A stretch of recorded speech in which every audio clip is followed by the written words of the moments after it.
How's everybody feeling this morning? Pretty good. All right, all right. So we're awake. Getting awake. Everyone's gotten coffee or water, granola bars, doing well. Someone said, waking up. Good morning. All right. So I have a little wake up music. I'm Van Michael. Good morning to you. And I will be presenting today, God Revealed. And one of the things I like to do in welcoming folk into the space is tell a little bit about myself. And I also use music so that we can connect with one another. How does that feel for everyone? Great. Okay. A little bit about myself. I don't often talk about myself directly, so I wrote a little something, if you don't mind. Give me a moment. And so a little bit about me is that I did attend Morgan State University. I'm an alumni of Morgan State University. I graduated in 1995, and I just recently, in 2018, it feels recent to me, earned my master's degree in pastoral and spiritual care with a concentration in faith and social justice. I am a speaker, I am a writer, I'm a poet, and I also do storytelling. And I speak to often the complexities of what it feels like to live in what we call urban areas, right? Which is Baltimore at this time, is where I reside. And I speak to the things that people are facing in marginalized communities. And just recently, I was able to become the first storyteller resident at the Baltimore City Health Department and helping those shape those stories around what they experience in healthcare systems. My studies at Loyola led me to look at faith and social justice in marginal communities like LGBTQI communities. And so that's how God Revealed was born. And so today I will speak to the religious experiences of those who were assigned female at birth and trying to realize who they are in their authentic self coming through religious systems and what that felt like and how it harmed them, how they've been able to heal or are in the process of healing or still searching for that reconciliation. And where does the hope lie? And ultimately, we hope that you all will walk away with the ability to resonate with these stories that I will share with you and find healing for your own self, but then also say, there's a common ground here. And where can I take action? What can I do? Or how can I support others? So that's a little bit about what we can expect for today and how God Revealed came about and a little bit about myself. How do we feel about that? Great. Thank you for sharing. Absolutely. Did we want to open up about ourselves? You know, we need to, it's a small group, so it's about 11 of us. Did we want to say hi? You know, I'm from the local area. What brought you here today? Here's a question for you. What do you hope to gain from this session today? Anybody can jump out there. More awareness. Awareness. Awareness, yes.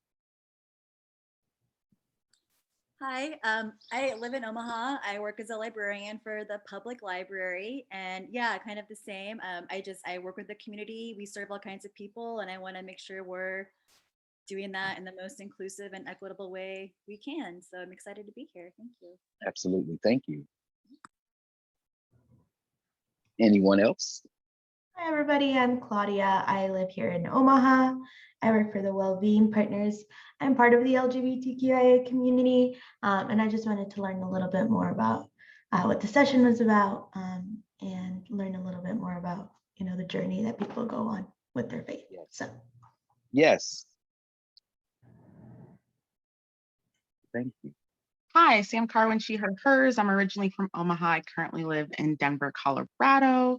I'm finishing up my MDiv in social transformation, and I work as a families minister at an inclusive church. So I'm always interested in conversations at this intersection, just to learn things I might not No, or from someone in a different social location.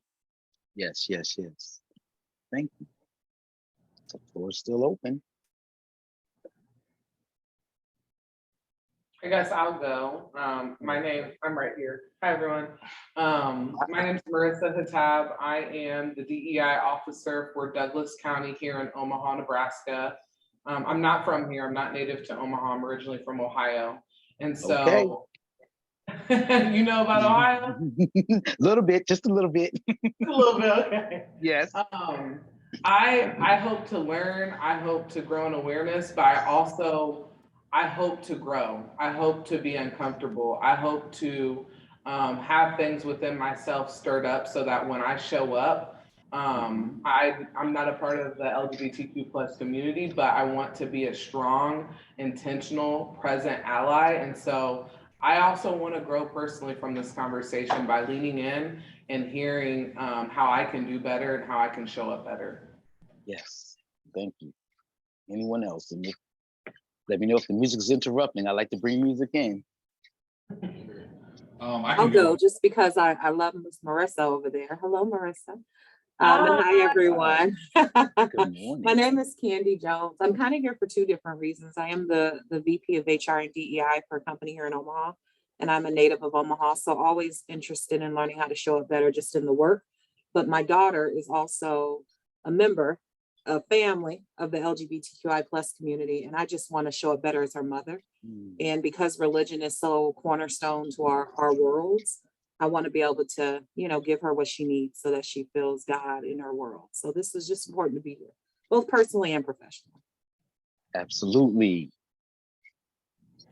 Riddell Naird here. I am with the Greater Omaha Chamber, a proud member of and product of North Omaha. And for me, at the Chamber, a lot of my work is stemmed around making sure I'm providing training and information for the business community. So wanted to make sure I'm showing up and make sure I have programming, not just from a chamber standpoint, but also educating myself of how I can be a better advocate for the community and just spreading the love of making sure they see themselves within the organization, but also within the community personally, and how we're supporting them while we move forward in this work.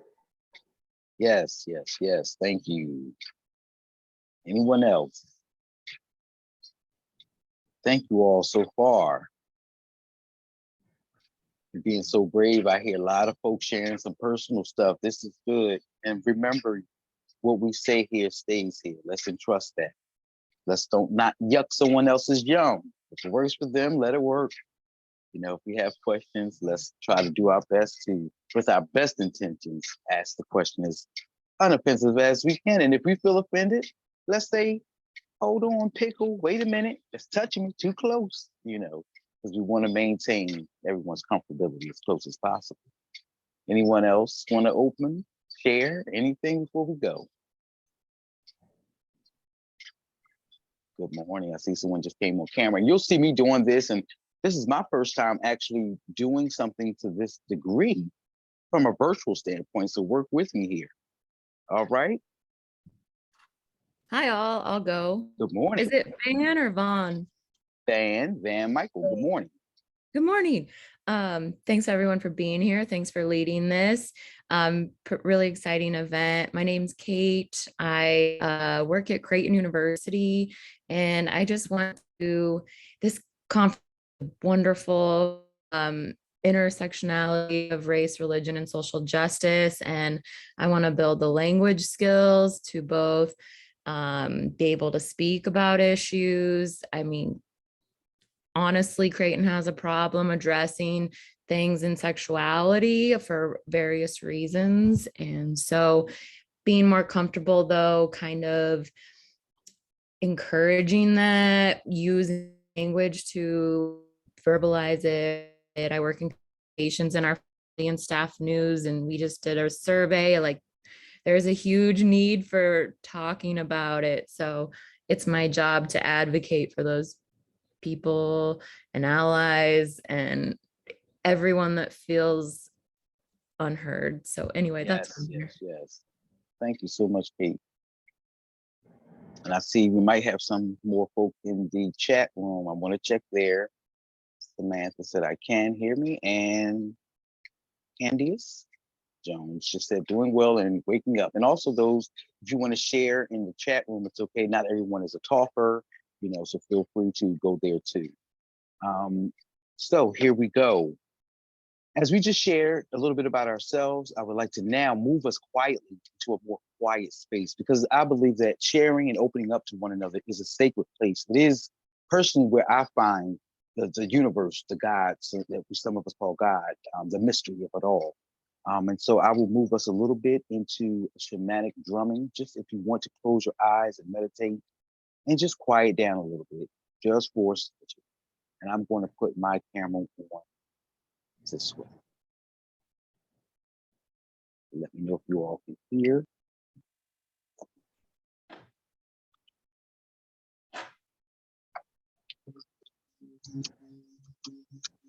Think about the things that you come here with, things that you want to walk away with. Think about those that would like to be here, things that you want to reach into, give to.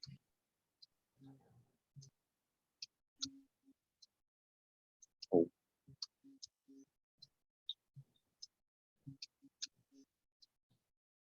We're going to hear some things that make us feel a little uncomfortable. Yes. We'll hear some things that'll bring up things within us. We will reconcile, form a unity, a feeling of oneness that we can go out, continue to forge and work that has to be done.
Okay, whenever you're ready, with your eyes aren't open, camera's not on, and you would like it to be on, come on into the room.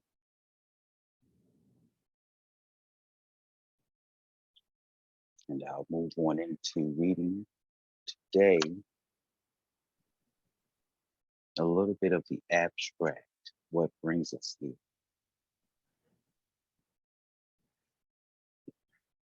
If you don't mind, I'm going to move around a little bit.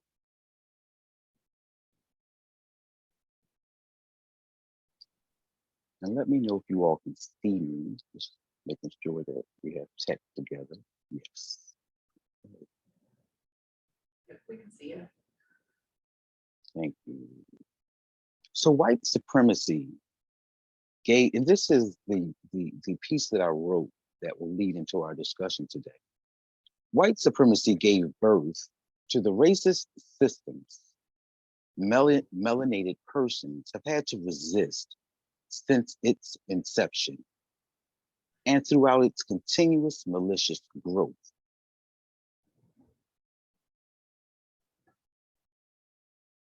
The white supremacist framework and the interlocked systems that support its goal, which is to negate, dismiss, annihilate any creation that threatens its evolution, has forced Black and melanated queer and trans people in specific into a posture of retroaction. And as a result, Black and melanated trans and queer people throughout their history in the diaspora, and specifically in the United States, have suffered unfathomable physical, emotional, mental, and spiritual violence, as well as abuse. Quote, the machine the technology are root causes as well as effects of racism, colonialism, slavery, exploitation, oppression, and genocide. That quote comes from Salam. That was on page 2021. One of the interlocked systems used to hinder liberation for these groups is the non-affirming religious system. The intentional automatic indoctrination into the variations of this system encourage trans and queer people to negate the natural inborn spirit, which in its non-linear existence is intersectional and non-violent. So today, we were going to talk about, after hearing some stories that I've been able to collect and been given permission to put in a more poetic form, storytelling form, how these men who have been assigned female at birth have experienced the white patriarchal framework, right? Its religious systems. And we're going to specifically examine in what ways they've had to reimagine the God they were given in order to realize and actualize and then access that transcendental power of the universal spirit and commune with the divine.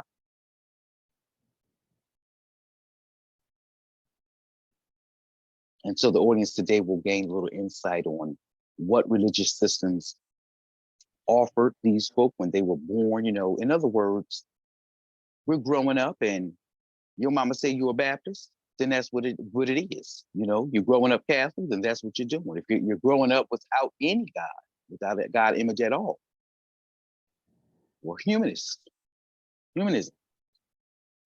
And that might not have been something that was resonating with you, but you had to follow suit. So how did these men who were assigned female at birth navigate these religious systems? How did it harm them? Did it harm them? Did they have to heal? How have they healed? Are they still healing? Is it still a battle? And what does that battle entail? Does that lead to depressions and suicides?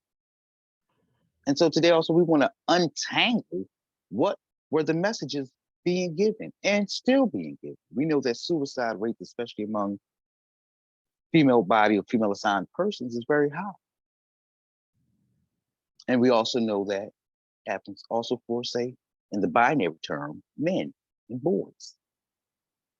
And so you have female assigned persons who are identifying as male. That's the intersection within itself. So those are the things that this discussion will unlock. So I'm going to take a pause here. And I always like to ask if anyone has questions, or we can dive in from here. Do we want to go right into some sharing of the story? I'm open to feedback. I'm an interactive talker. How are we feeling? I'm feeling good. I'm ready to dive in. Okay. This particular epithet is called Sunday school.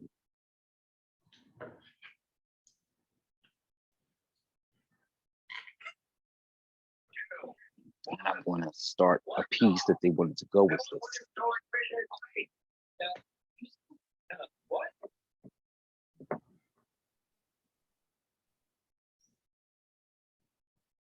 It was a warm sunny day. I mean, I don't know if you've ever been to Sunday school, right? But it was in a building, cobblestone building, right? And it was warm, like an Easter Sunday warm. And we were upstairs, I can remember.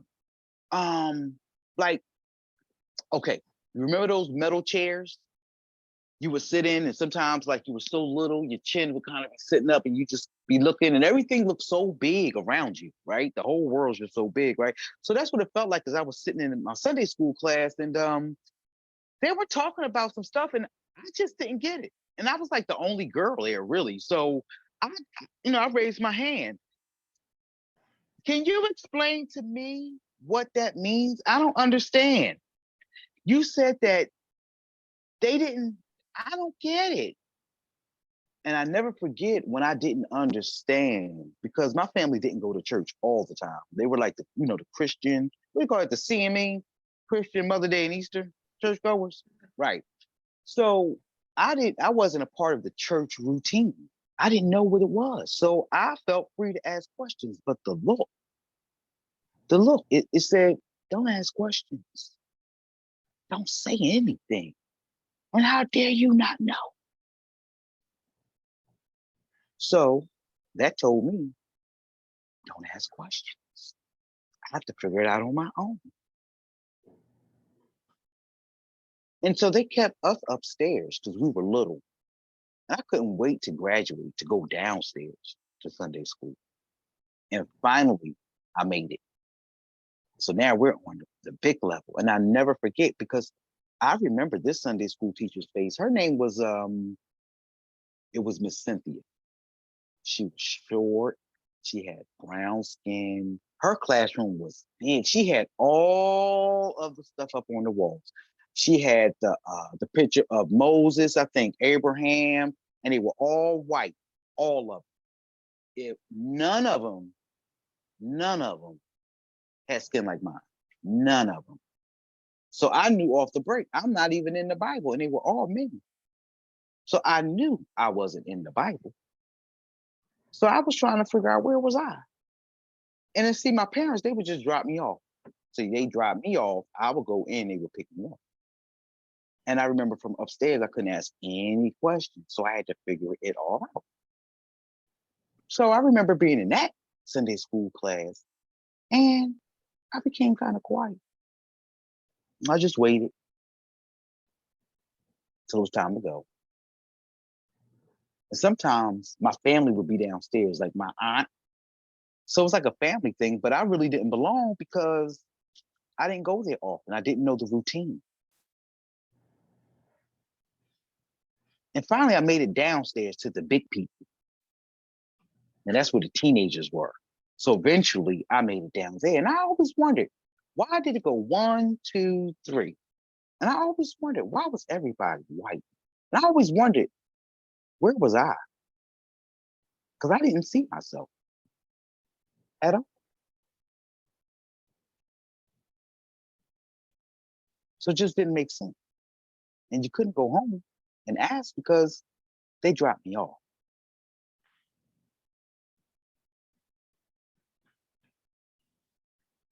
I just never saw myself.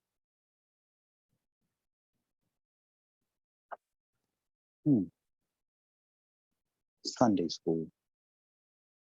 And I remember when I was about 11, went to a Baptist church then. Now I can join something. Because my mom, she was a part of this church. She liked this church. See, she liked churches with music, good music and a good preacher.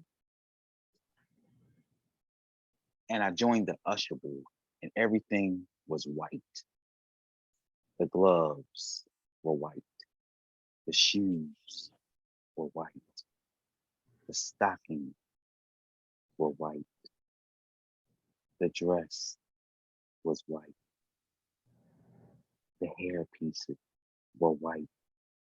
And the rug was red. And I began to have my cycle. How do you become an usher? And how do you usher when your cycle comes on? And that's not what you even want. And you have to parade up and down the red aisle of the church and escort people in and out, because that's your job. You're being trained for what to do. What is your position in God's kingdom as a servant to the Lord? What are the messages that were being sent?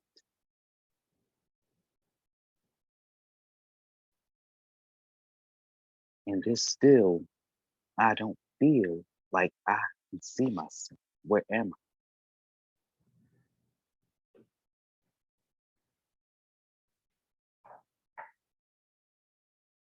Am I good enough?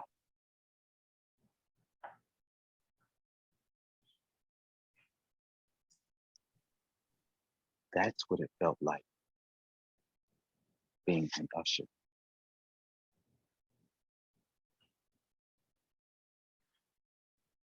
No one knew that someone on the deacon's bench would give you a funny eye as you went up and down the aisle or past that collection plate. And no one explained that the holy inception that happened to Mary happened to my best friend. The Holy Spirit must have got into her and impregnated her. And so she disappeared and had to go down south.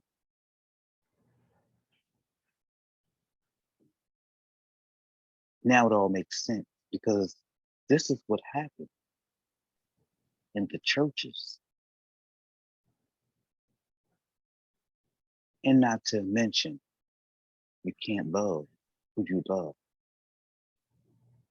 That's just the unspoken, let alone you feel like a boy and they're calling you a girl.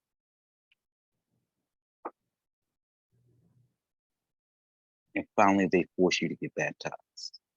Because if you raise a child up in the way that it should go, it will always go back. And so at 30 and 40 and 50, they assign them female at birth and they stand as men.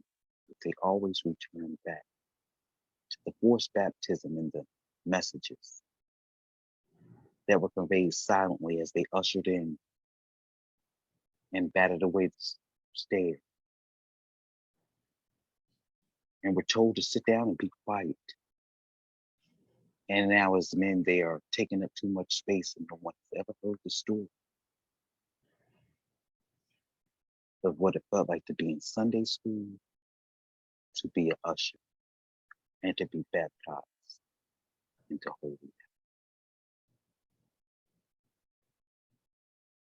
Thank you. That is God revealed. That is a little insight of what stories revealed as I spoke to many of those who are trans men and their experiences around religion and trying to break free from, some said it was trying to break up with the white Jesus and how hard it has been. And so that is God revealed. And so I opened the floor now as these things resonate within you. And I open it up for you to share a little bit about your feelings, how this resonated. Is there any common ground or question? And we have 5 minutes because we started late and we apologize for that. All right, open.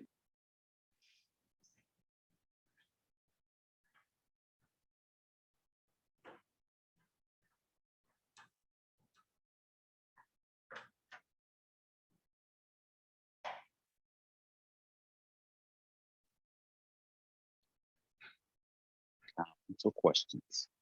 I appreciated the imagery. For me, a core of Black church is the ushers and the white gloves. And so that connection for me was really powerful. Thank you, thank you, thank you. Yes, yes. I found a lot of emotion in these stories, a lot of release, a lot of the silence, a lot of the pain, the hurt, the rage. It just speaks to the intersectionalities around Black bodies, around Willie Lynch, around slavery, around the spirit of slavery and how religion has been weaponized to oppress. And specifically now we're speaking to gender identity, and how we have to undo.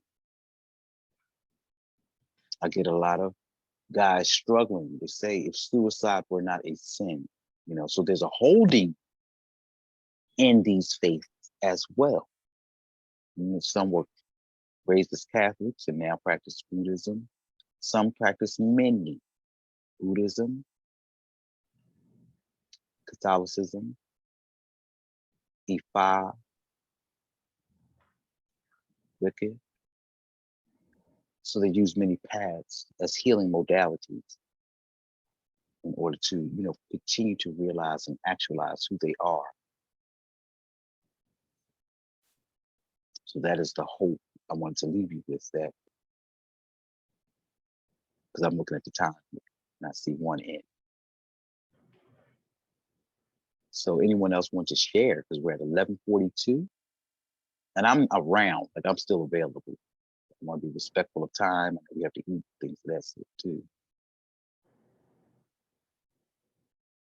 Anyone feeling anything coming up for them as you listen to the stories of Sunday school, not being able to speak and question, especially now? Yes. Hi, my name is Doris Lassiter. Thank you morning. for being a part of this panel and your discussion, sharing your stories.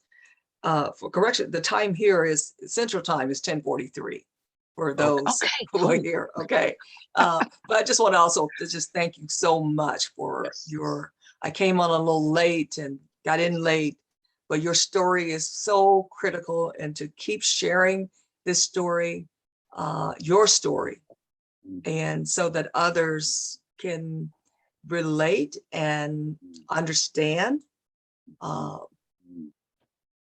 It's hard to identify self within religion sometimes, and I'm going to leave it there. Yes. Yes. I'm a married Baptist woman, but I love my people. And Yes. so we do what we can to help our people, no matter what the situation is, and to help understanding. And it works both ways. It's not that we're doing the teaching, we're doing the learning also as well. Yes. And so forgive me if I go on with that, but I don't want to reveal too much, because that's another person's story, and I'll let her tell her own story.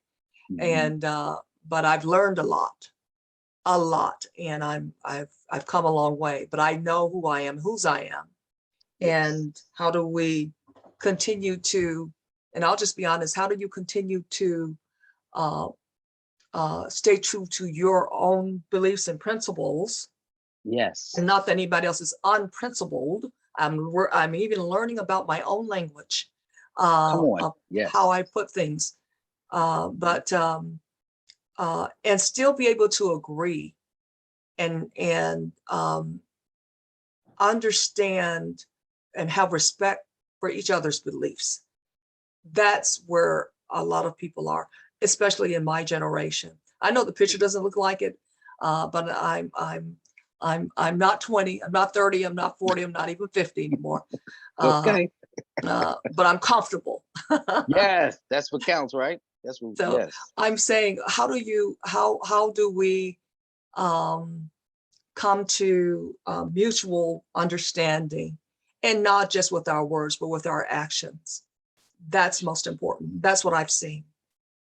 And so if we say, as Baptists, and we understand our heritage and where it came from, and all of the issues surrounding how we got here, Yes. and how do we express acceptance without giving up what we believe in too? That's it for me. I'll just be honest. Okay. That's a heavy question. And I hear a welcome to delve into that a little. Is that what I hear too from you? Yes. Acceptance and the both and. Yes. Does that make Both sense? And. Yes, it does. It's resonating with me. I can't speak for anyone else. That Is this supposed to be reconciliation. what's the nature of this? Is this supposed to be a group conversation, or just a hearing or your response to it, or others chiming in? All of that. You got it.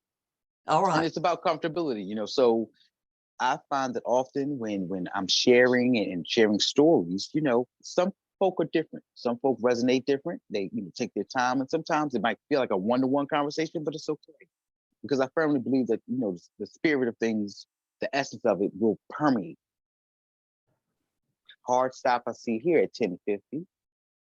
Yes, so I know we got it. So I'm getting a hard stop.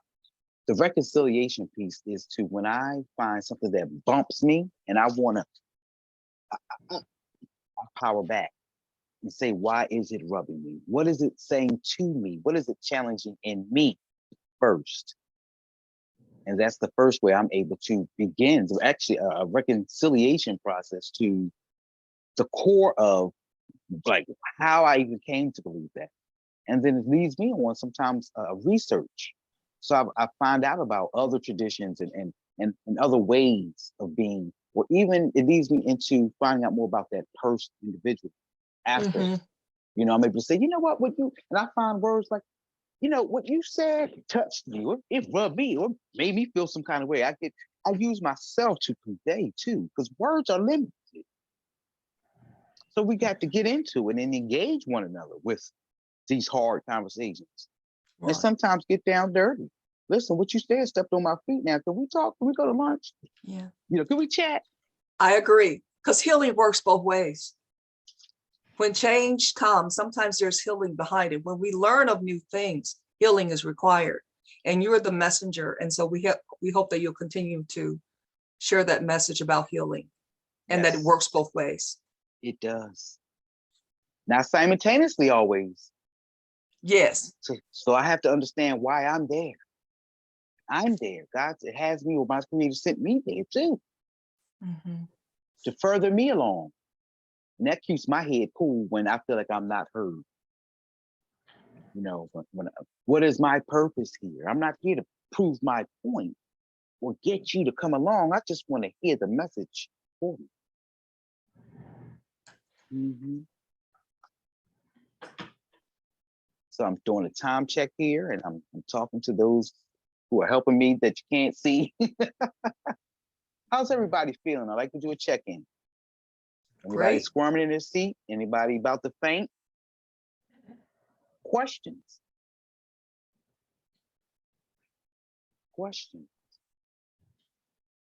There's also intersectionality around here, around in this issue too, around those assigned female at birth, and then those who have a gender identity that's different from what they were assigned at birth. There's a commonality in that, in religious-based experiences. And that's a common ground. I would like to hope, at least. Because like I think you shared here, the ushers, there's a certain group of folks that experience the white usher gloves and, or your communions and other traditions, the things that you have to do ritual-wise, and what those rituals actually do. And sometimes we have to undo those things. And so for those who are trans masculine and trans folks, they are dealing with, being Black, being assigned female at birth, and that experience, along with the invisibility of someone not necessarily understanding them to be the boys, teen boys and adolescent and, male adults that they are. And then having to figure out how to navigate life, especially say in church space,